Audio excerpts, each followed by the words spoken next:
Natáčíš? Jo? Co řeknu, ne?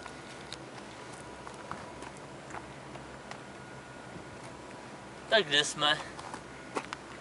Povídej. Dělej, mluv. Já si nepamatuju ty názvy. Jsme na šliku úplně nahoře. Co je? Nechoď blíž. Tak pojď. Tady ta kabinka nás sem dostala. Za ní v pozadí je vidět město Fulpmes, do kterého jsme dojeli tramvajkou až z Innsbrucku. Měli jsme naplánováno se vydat dále údolím směrem na Štubaj až na vodopády. Bohužel nějak jsme nevycházeli s časem, takže jsme zakotvili radši už tady. Ano. Teď, jestli zabereš pozadí, tam se vydáváme na pneumatickou rozhlednu.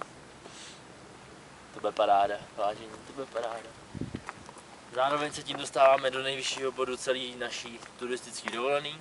2160, myslím. Do dneška jsme byli nejvyšší někde kolem 1950. A taky bys mohla ale něco říct. Já nemám slov. Nekecej. Houpačka. Dobře. A ty nehádka. Krásno.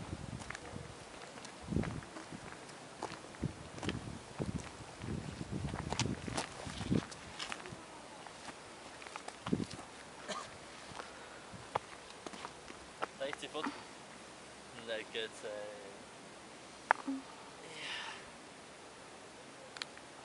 Jedem lyžovat.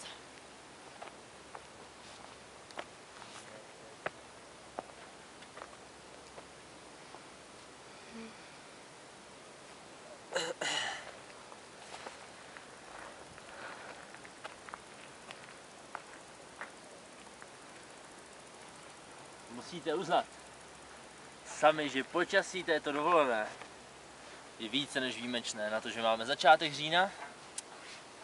Sorry, ale 25 sluníčko. Já vím, že v Čechách máte taky sluníčko, ale 12 stupňů. Nechtěl bych.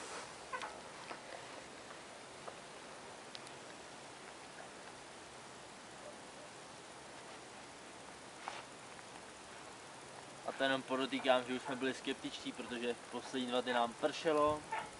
Byli jsme jen odkázáni na krytý bazén. A dneska ráno sluníčko. Stačí, ne? Co?